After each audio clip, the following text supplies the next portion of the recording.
ನಮಸ್ತೆ ಎಲ್ರಿಗೂ, ನಾನು ಶೋಭಾ. ಚಿಕನ್ ಬಿರಿಯಾನಿ ಅಂದರೆ ಸಾಮಾನ್ಯವಾಗಿ ನಾನ್ ವೆಜ್ ತಿನ್ನೋರೆಲ್ಲರೂ ಕೂಡ ಇಷ್ಟಪಟ್ಟು ತಿನ್ನುವಂಥ ರೆಸಿಪಿ. ಅದರಲ್ಲೂ ನೀವೇನಾದರೂ ಈ ರೀತಿ ಚಿಕನ್ ಬಿರಿಯಾನಿ ಮಾಡ್ಕೋತು ಅಂದರೆ ಇನ್ನು ಮುಂದೆ ಯಾವಾಗಲೂ ಇದೇ ರೀತಿ ಮಾಡ್ತೀರಾ, ಅಷ್ಟು ರುಚಿಯಾಗಿರುತ್ತೆ. ಮಾಡಿ ತಿಂದಮೇಲೆ ಹೇಳ್ತೀರಾ ಇದೊಂದು ವಾವ್ ಚಿಕನ್ ಬಿರಿಯಾನಿ ಅಂತ. ಖಂಡಿತ ನೀವು ಒಂದ್ಸಲ ಟ್ರೈ ಮಾಡಿ. ಇವಾಗ ಮಾಡೋ ವಿಧಾನ ನೋಡೋಣ. ಮೊದಲು ಚಿಕನ್ ತೋರಿಸ್ತಾ ಇದ್ದೀನಿ. ಚಿಕನ್ ಬಂದು ಸುಮಾರಾಗಿ ಒಂದು 500 ಗ್ರಾಮ್ ಆಗುವಷ್ಟು ಚಿಕನ್ ತೊಗೊಂಡಿದ್ದೀನಿ. ಅಂದರೆ ಒಂದು ಅರ್ಧ kg ಆಗುವಷ್ಟು ಬಾಯ್ಲರ್ ಕೋಳಿ ಚಿಕನ್ ತೊಗೊಂಡಿದ್ದೀನಿ. ಇದನ್ನು ನೀಟಾಗಿ ತೊಳ್ಕೊಂಡು ಸ್ವಲ್ಪ ನೀರಿಲ್ಲದೆ ಇರೋ ಹಾಗೆ ಹಿಂಡಿ ಇಟ್ಕೊಂಡಿರೋ ಅಂಥದ್ದು. ಒಂದು ಪಾತ್ರೆನ ಮುಚ್ಚಿ ಇದನ್ನು ಹಾಗೆ ಒಂದು ಸೈಡಲ್ಲಿ ಇಟ್ಟು ಸ್ವಲ್ಪ ಅಕ್ಕಿ ನೆನೆಸ್ಕೊಳ್ಳೋಣ. ಅಕ್ಕಿ ನೆನೆಸ್ಕೊಳ್ಳೋದಕ್ಕೆ ಒಂದು ಪಾತ್ರೆಗೆ ನಾನು 1 ಕಪ್ ಅಳತೆಯಿಂದ 1 ಕಪ್ ಆಗುವಷ್ಟು ಬಾಸುಮತಿ ಅಕ್ಕಿ ತೊಗೊಂಡಿದ್ದೀನಿ. ಮತ್ತು ಅದೇ ಕಪ್ಪಲ್ಲಿ 1 ಕಪ್ ಆಗುವಷ್ಟು ನಾರ್ಮಲಾಗಿ ಮನೆಯಲ್ಲೇ ಯೂಸ್ ಮಾಡುವಂಥ ಅಕ್ಕಿ ತೊಗೊಂಡಿದ್ದೀನಿ. ಟೋಟಲ್ ಆಗಿ ಇಲ್ಲಿ 2 ಕಪ್ ಆಗುವಷ್ಟು ಅಕ್ಕಿ ಹಾಕ್ಕೊಂಡಿದ್ದೀನಿ. ಇದನ್ನು ನಾವು ಒಂದೆರಡು ಬಾರಿ ಚೆನ್ನಾಗಿ ತೊಳ್ಕೊಂಡು ಮುಳುಗುವಷ್ಟು ನೀರು ಹಾಕಿ ಅಕ್ಕಿನ ನಾವು ನೆನೆಯೋದಕ್ಕೆ ಬಿಡೋಣ.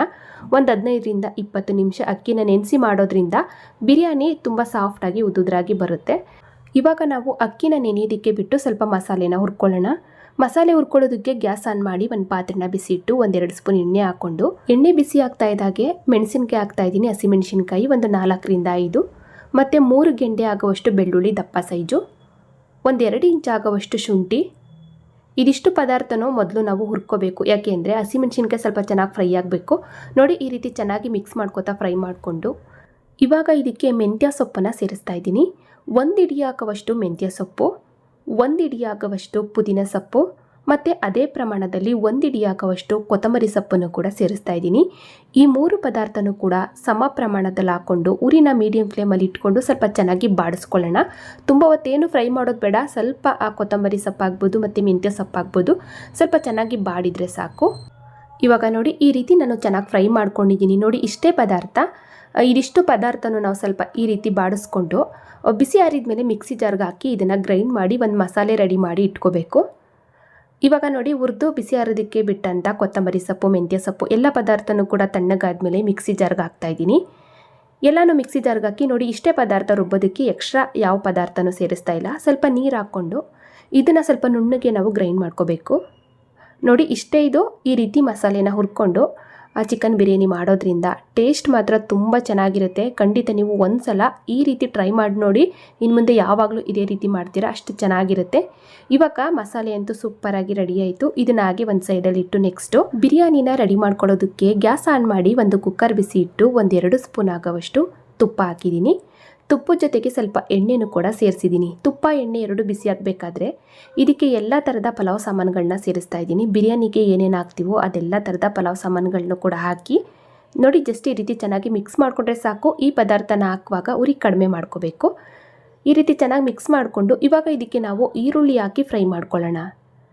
ಈರುಳ್ಳಿ ಬಂದು 4 ಈರುಳ್ಳಿ, ಮೀಡಿಯಮ್ ಸೈಜು 4 ಈರುಳ್ಳಿನ ಈ ರೀತಿ ಸ್ವಲ್ಪ ಸ್ಲೇಸ್ ಆಗಿ ಕಟ್ ಮಾಡಾಕ್ತಾ ಇದ್ದೀನಿ. ಇದನ್ನು ನಾವು ಐ ಫ್ಲೇಮಲ್ಲಿ ಉರಿ ಇಟ್ಕೊಂಡು ಚೆನ್ನಾಗಿ ಈರುಳ್ಳಿನ ಫ್ರೈ ಮಾಡ್ಕೋಬೇಕು. ಬಿರಿಯಾನಿಗೆ ನಾವು ಎಷ್ಟು ಚೆನ್ನಾಗಿ ಈರುಳ್ಳಿನ ಕಲರ್ ಚೇಂಜ್ ಆಗೋ ತನಕ ಫ್ರೈ ಮಾಡ್ಕೋತೀವೋ ಬಿರಿಯಾನಿ ಅಷ್ಟೇ ಚೆನ್ನಾಗಿ ಬರುತ್ತೆ. ಟೇಸ್ಟ್ ಆಗ್ಬೋದು ಮತ್ತು ಫ್ಲೇವರ್ ಆಗ್ಬೋದು, ತುಂಬ ಚೆನ್ನಾಗಿ ಬರುತ್ತೆ. ಸ್ವಲ್ಪ ಕಲರ್ ಚೇಂಜ್ ಆಗೋ ತನಕ ನೋಡಿ ಈ ರೀತಿ ನಾನು ಫ್ರೈ ಮಾಡ್ಕೊಂಡಿದ್ದೀನಿ. ಇವಾಗ ನಾವು ಒಂದ್ಸಲ ಚೆನ್ನಾಗಿ ಮಿಕ್ಸ್ ಮಾಡಿಕೊಂಡು ಆವಾಗಲೇ ನಾವು ಹುರಿದು ಗ್ರೈಂಡ್ ಮಾಡಿ ಇಟ್ಟಂಥ ಈ ಮಸಾಲೆನ ಸೇರಿಸೋಣ. ಎಲ್ಲ ಮಸಾಲೆನೂ ಕೂಡ ಸೇರಿಸ್ಕೊಂಡು ಇದನ್ನು ಕೂಡ ನಾವು ಸ್ವಲ್ಪ ಚೆನ್ನಾಗಿ ಮಿಕ್ಸ್ ಮಾಡ್ಕೋತಾ ಫ್ರೈ ಮಾಡ್ಕೋಬೇಕು.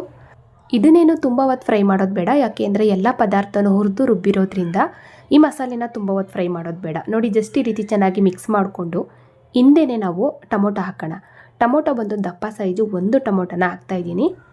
ಟೊಮೊಟೊನೂ ಕೂಡ ನಾವು ಈ ಮಸಾಲೆ ಜೊತೆಯಲ್ಲೇ ಹಾಕಿ ಫ್ರೈ ಮಾಡ್ಕೊಳ್ಳೋದ್ರಿಂದ ಮಸಾಲೆ ಮತ್ತು ಟೊಮೊಟೊ ಎರಡೂ ಕೂಡ ಚೆನ್ನಾಗಿ ಫ್ರೈ ಆಗುತ್ತೆ. ಇವಾಗ ನೋಡಿ, ಚೆನ್ನಾಗಿ ಮಿಕ್ಸ್ ಮಾಡ್ಕೋತಾ ಈ ರೀತಿ ನಾನು ಮಸಾಲೆನ ಫ್ರೈ ಮಾಡ್ಕೊಂಡಿದ್ದೀನಿ. ಇವಾಗ ನಾವು 1 ಸ್ಪೂನ್ ಆಗುವಷ್ಟು ಧನಿಯಾ ಪುಡಿ, 1 ಸ್ಪೂನ್ ಆಗುವಷ್ಟು ಚಿಲ್ಲಿ ಪೌಡ್ರು, 1/4 ಸ್ಪೂನ್ ಆಗುವಷ್ಟು ಅರಿಶಿನ ಪುಡಿ ಹಾಕ್ಕೊಂಡು ಇವಾಗ ಇದಕ್ಕೆ ನಾನು ಚಿಕನ್ ಮಸಾಲ ಸೇರಿಸ್ತಾ ಇದ್ದೀನಿ. 1 ಸ್ಪೂನ್ ಆಗುವಷ್ಟು ಚಿಕನ್ ಮಸಾಲ ಹಾಕೋದಕ್ಕೆ ಇಷ್ಟ ಇಲ್ಲ ಅಂದರೆ ನೀವು ಇದ್ರ ಬದಲಾಗಿ 1/2 ಸ್ಪೂನ್ ಆಗುವಷ್ಟು ಗರಂ ಮಸಾಲನ ಹಾಕ್ಕೊಳ್ಳಿ. ಇವಾಗ ಇದಕ್ಕೆ 1/2 ಕಪ್ ಆಗುವಷ್ಟು ಮೊಸರು ಹಾಕ್ಕೊಂಡು ಚೆನ್ನಾಗಿ ಮಿಕ್ಸ್ ಮಾಡ್ಕೊತಾ ಫ್ರೈ ಮಾಡ್ಕೊಳ್ಳೋಣ. ಕೆಲವ್ರಿಗೆ ಮೊಸರು ಹಾಕೋದಕ್ಕೆ ಇಷ್ಟ ಇರಲ್ಲ, ಅಂಥವ್ರು ಇನ್ನೊಂದೆರಡು ಟೊಮೊಟೊನ ಜಾಸ್ತಿ ಹಾಕ್ಕೊಂಡು ಫ್ರೈ ಮಾಡ್ಕೊಳ್ಳಿ. ಇಲ್ಲಿ ನಾನು ಟೊಮೊಟೊನ ಕಡಿಮೆ ಹಾಕಿದ್ದೆ, ಒಂದೇ ಒಂದು ಟೊಮೊಟೊ ಹಾಕಿರೋದ್ರಿಂದ 1/2 ಕಪ್ ಆಗುವಷ್ಟು ಮೊಸರು ಹಾಕ್ಕೊಂಡಿದ್ದೀನಿ. ಇವಾಗ ನೋಡಿ, ಇದಿಷ್ಟು ಪದಾರ್ಥನೂ ಸ್ವಲ್ಪ ನಾವು ಚೆನ್ನಾಗಿ ಮಿಕ್ಸ್ ಮಾಡ್ಕೋತಾ ಸ್ವಲ್ಪ ಎಣ್ಣೆ ಮೇಲೆ ಬರೋ ತನಕ ಫ್ರೈ ಮಾಡಿಕೊಂಡ್ರೆ ಆಯಿತು. ಒಂದೇ ಒಂದು ನಿಮಿಷ ಅಷ್ಟೇ. ಇವಾಗ ನೋಡಿ, ಮಸಾಲೆನೂ ಕೂಡ ಚೆನ್ನಾಗಿ ಫ್ರೈ ಆಗಿದೆ. ಈ ರೀತಿ ನಾವು ಮೊದಲು ಚೆನ್ನಾಗಿ ಮಸಾಲೆನ ಫ್ರೈ ಮಾಡ್ಕೋಬೇಕು. ಇವಾಗ ಒಂದ್ಸಲ ಚೆನ್ನಾಗಿ ಮಿಕ್ಸ್ ಮಾಡಿಕೊಂಡು ಆವಾಗಲೇ ನಾವು ತೊಳೆದು ಸ್ವಲ್ಪನೂ ನೀರಿಲ್ಲದೆ ಇರೋ ಹಾಗೆ ಹಿಂಡಿ ಇಟ್ಟಿರುವಂಥ ಈ ಚಿಕನ್ ಸೇರಿಸೋಣ. ಎಲ್ಲ ಚಿಕನ್ನು ಕೂಡ ಸೇರಿಸ್ಕೊಂಡು ಇವಾಗ ರುಚಿಗೆ ಸ್ವಲ್ಪ ಉಪ್ಪು ಸೇರಿಸೋಣ. ರುಚಿಗೆ ನೋಡಿಕೊಂಡು ಉಪ್ಪನ್ನು ಸೇರಿಸ್ಕೊಳ್ಳಿ. ಇವಾಗ ನಾವು ಚೆನ್ನಾಗಿ ಮಿಕ್ಸ್ ಮಾಡ್ಕೊತಾ ಫ್ರೈ ಮಾಡ್ಕೋಬೇಕು. ಚಿಕನ್ನು ನೀರು ಬಿಟ್ಟು ಈ ಮಸಾಲೆನಲ್ಲಿ ಚೆನ್ನಾಗಿ ಫ್ರೈ ಆಗಬೇಕು. ಒಂದು 3 ರಿಂದ 4 ನಿಮಿಷ ನಾವು ಮಧ್ಯೆ ಮಧ್ಯೆ ಚೆನ್ನಾಗಿ ಮಿಕ್ಸ್ ಮಾಡ್ಕೊತಾ ಒಂದು ಪಾತ್ರೆನ ಮುಚ್ಚಿ ಚಿಕನ್ನ ನಾವು ಚೆನ್ನಾಗಿ ಫ್ರೈ ಮಾಡ್ಕೋಬೇಕು. ಇವಾಗ ನೋಡಿ ನಾನು ಕೂಡ ಈ ರೀತಿ ಚೆನ್ನಾಗಿ ಮಿಕ್ಸ್ ಮಾಡ್ಕೊತಾ ಫ್ರೈ ಮಾಡ್ಕೊಂಡಿದ್ದೀನಿ. ಚಿಕನ್ನು ಚೆನ್ನಾಗಿ ಫ್ರೈ ಆಗಿದೆ ಎಣ್ಣೆ ಬಿಟ್ಟು ನೋಡಿ, ಇಷ್ಟ ಆದರೆ ಸಾಕು. ನೋಡಿ ಇದೇ ರೀತಿಯಾಗಿ ನಾವು ಸ್ವಲ್ಪ ಚೆನ್ನಾಗಿ ಫ್ರೈ ಮಾಡ್ಕೋಬೇಕು. ಚಿಕನ್ ಆಗ್ಬೋದು, ಮಸಾಲೆ ಆಗ್ಬೋದು, ಸ್ವಲ್ಪ ಚೆನ್ನಾಗಿ ಮಿಕ್ಸ್ ಮಾಡ್ಕೊತಾ ನಾವು ಚೆನ್ನಾಗಿ ಫ್ರೈ ಮಾಡ್ಕೊಳ್ಳೋದ್ರಿಂದ ನಾವು ಮಾಡುವಂಥ ಬಿರಿಯಾನಿ ತುಂಬ ಚೆನ್ನಾಗಿ ಬರುತ್ತೆ. ಸ್ವಲ್ಪ ಟೈಮ್ ಕೊಟ್ಟು ಮಾಡ್ಕೋಬೇಕಷ್ಟೆ. ಇವಾಗ ನಾವು ನೀರು ಸೇರಿಸೋಣ. ನೀರು ಬಂದು ನಾನು ಅಕ್ಕಿನ ಯಾವ ಕಪ್ಪಲ್ಲಿ ತೊಳೆದು ನೆನೆಸಿಟ್ಕೊಂಡಿದ್ದೀನಿ ಅದೇ ಕಪ್ಪಲ್ಲಿ 1 ಕಪ್ ಆಗುವಷ್ಟು ಮಿಕ್ಸಿ ತೊಳೆದ ನೀರು ಹಾಕ್ಕೊಂಡಿದ್ದೀನಿ. ಮತ್ತು ಇನ್ನು 3 ಕಪ್ ಆಗುವಷ್ಟು ನಾರ್ಮಲ್ ವಾಟ್ರನ್ನ ಹಾಕ್ಕೊತಾ ಇದ್ದೀನಿ. ಟೋಟಲಾಗಿ 4 ಕಪ್ಪು ನೀರು ಹಾಕ್ಕೊಂಡಿದ್ದೀನಿ 2 ಕಪ್ ಆಗುವಷ್ಟು ಅಕ್ಕಿಗೆ.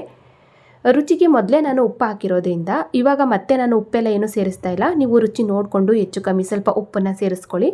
ಇವಾಗ ಒಂದು ಸಲ ನಾವು ಚೆನ್ನಾಗಿ ಮಿಕ್ಸ್ ಮಾಡಿಕೊಂಡು ನೀರನ್ನು ಕುದಿಯೋದಕ್ಕೆ ಬಿಡೋಣ. ಇವಾಗ ನೋಡಿ ನೀರು ಕೂಡ ಚೆನ್ನಾಗಿ ಕುದೀತಾ ಇದೆ. ಇವಾಗ ನಾವು ಆವಾಗಲೇ ತೊಳೆದು ನೆನೆಸಿ ಇಟ್ಕೊಂಡಂಥ ಅಕ್ಕಿನ ಸೇರಿಸೋಣ. ಎಲ್ಲ ಅಕ್ಕಿನೂ ಕೂಡ ಸೇರಿಸ್ಕೊಂಡು ನಿಧಾನವಾಗಿ ಒಂದು ಸಲ ಮಿಕ್ಸ್ ಮಾಡ್ಕೋಬೇಕು. ತುಂಬ ಒರಟಾಗಿ ತಿರುಗಿಸ್ಬಾರ್ದು, ಏಕೆಂದರೆ ಅಕ್ಕಿ ನೆಂದಿರುತ್ತೆ ನೋಡಿ, ಹಂಗಾಗಿ ಅನ್ನ ಎಲ್ಲ ಮೆತ್ತಗಾಗ್ಬಿಡುತ್ತೆ. ನಿಧಾನವಾಗಿ ಈ ರೀತಿ ಮಿಕ್ಸ್ ಮಾಡಿಕೊಂಡು ಕಡಿಮೆ ಹುರಿನಲ್ಲಿ 1/2 ಭಾಗದಷ್ಟು ಅನ್ನನ ಬೇಯಿಸ್ಕೊಂಡು ಕುಕ್ಕರ್ ಕ್ಯಾಪ್ ಹಾಕೋಣ. ಇವಾಗ ನೋಡಿ ನಾನು ಕೂಡ ಈ ರೀತಿ ಕಡಿಮೆ ಹುರಿನಲ್ಲಿ ಅನ್ನನ ಬೇಯಿಸ್ಕೊಂಡಿದ್ದೀನಿ. 1 ಅಥವಾ 1.5 ನಿಮಿಷ ಅಷ್ಟೇ, ತುಂಬ ಹೊತ್ತೇನು ಟೈಮ್ ತೊಗೊಳ್ಳಲ್ಲ ಅನ್ನ ಬೇಯಿಸ್ಕೊಳ್ಳೋದಕ್ಕೆ. ಈ ರೀತಿ ಮಾಡೋದ್ರಿಂದ ಆ ಮಸಾಲೆ ಮೇಲೆ ಕೆಳಗೆ ಹದವಾಗಿ ಕುತ್ಕೊಳ್ಳುತ್ತೆ ಮತ್ತು ಅನ್ನ ಹುದುದ್ರಾಗಿ ತುಂಬ ಸಾಫ್ಟಾಗಿ ಆಗುತ್ತೆ ಅಂತ ಅಷ್ಟೇ. ಇವಾಗ ಕುಕ್ಕರ್ ಕ್ಯಾಪ್ ಹಾಕೋದ್ಕಿಂತ ಮುಂಚೆ ನಾವು ಫೈನಲಿ ಒಂದು ಸಲ ನಿಧಾನವಾಗಿ ಮಿಕ್ಸ್ ಮಾಡಿಕೊಂಡು ಕುಕ್ಕರ್ ಕ್ಯಾಪ್ ಹಾಕಿ ನಾವು 1 ವಿಷಲ್ಲು ಕೂಡ ತೆಗಿಬಾರ್ದು. ಇನ್ನೇನು ವಿಷಲ್ ಬರ್ತಾ ಇದೆ ಅನ್ನುವಾಗ ಗ್ಯಾಸ್ ಆಫ್ ಮಾಡ್ಕೊಳ್ಳಿ. ಅಂದರೆ ದಮ್ ಕಟ್ಟಿ ನಾವಿಲ್ಲಿ ಅನ್ನನ ಅಳ್ಳಿಸ್ಕೋಬೇಕು ಅಷ್ಟೇ. ಇವಾಗ ನಾನು ಕೂಡ ಕುಕ್ಕರ್ ಕ್ಯಾಪ್ ಹಾಕಿ ಮೀಡಿಯಮ್ ಫ್ಲೇಮಲ್ಲಿ ಅನ್ನನ ಹಳ್ಳಿಸ್ಕೊಂಡಿದ್ದೀನಿ. ವಿಷಲ್ ತೆಗ್ದಿಲ್ಲ. ವಿಷಲ್ ತೆಗಿತು ಅಂದರೆ ತಳ ಹತ್ತಿಬಿಡುತ್ತೆ. ಇವಾಗ ನೋಡಿ ಕ್ಯಾಪ್ ಓಪನ್ ಮಾಡಿ ತೋರಿಸ್ತಾ ಇದ್ದೀನಿ. ಸಖತ್ ರುಚಿಯಾಗಿ ಚಿಕನ್ ಬಿರಿಯಾನಿ ರೆಡಿಯಾಗಿದೆ. ನಾಟಿ ಸ್ಟೈಲಲ್ಲಿ ತುಂಬ ಚೆನ್ನಾಗಿರುತ್ತೆ. ಈ ರೀತಿ ಮಸಾಲೆನ ಹುರಿದು ಒಂದ್ಸಲ ಟ್ರೈ ಮಾಡಿ ನೋಡಿ. ಇನ್ನು ಮುಂದೆ ಯಾವಾಗಲೂ ಇದೇ ರೀತಿ ಮಾಡ್ತೀರಾ, ಟೇಸ್ಟ್ ಆಗ್ಬೋದು, ಫ್ಲೇವರ್ ಆಗ್ಬೋದು, ತುಂಬ ಚೆನ್ನಾಗಿ ಬರುತ್ತೆ. ನೋಡಿ ಅನ್ನನೂ ಕೂಡ ಹುದುದ್ರಾಗಿ ತುಂಬ ಸಾಫ್ಟಾಗಿ ಬಂದಿದೆ ಮತ್ತು ಮಸಾಲೆನೂ ಕೂಡ ಹದವಾಗಿದೆ. ಇವಾಗ ಫೈನಲಿ ರೆಡಿ ಆಯಿತು ನಾಟಿ ಸ್ಟೈಲಲ್ಲಿ ಸಖತ್ ರುಚಿಯಾಗಿ ಚಿಕನ್ ಬಿರಿಯಾನಿ. ಇದರ ಕಾಂಬಿನೇಷನ್ ಆಗಿ ಮೊಸರು ಗೊಜ್ಜು ಅಥವಾ ಒಂದು ಚಿಕನ್ ಗ್ರೇವಿ ಮಾಡ್ಕೋತು ಅಂದರೆ ತುಂಬ ರುಚಿಯಾಗಿರುತ್ತೆ. ತಪ್ಪದೆ ಟ್ರೈ ಮಾಡಿ. ನೋಡಿದ್ರಲ್ಲ ಫ್ರೆಂಡ್ಸ್, ಇವತ್ತಿನ ಈ ನಾಟಿ ಸ್ಟೈಲ್ ಚಿಕನ್ ಬಿರಿಯಾನಿ ರೆಸಿಪಿ ನಿಮಗೆಲ್ಲರಿಗೂ ಇಷ್ಟ ಆಯಿತು ಅನ್ಕೋತೀನಿ. ಇಷ್ಟ ಆದರೆ ಲೈಕ್ ಮಾಡಿ, ಶೇರ್ ಮಾಡಿ. ಹಾಗೆ ಇದೇ ರೀತಿ ಇನ್ನಷ್ಟು ಈಜಿ ರೆಸಿಪಿಗಳಿಗಾಗಿ ನೋಡಿ ತಿಳಿ ಮಾಡಿ ಕಲಿ ಚಾನಲ್ನ ಸಬ್ಸ್ಕ್ರೈಬ್ ಮಾಡ್ಕೊಳ್ಳಿ. ಬೆಲ್ ಬಟನ್ನು ಕೂಡ ಕ್ಲಿಕ್ ಮಾಡಿ. Thank you.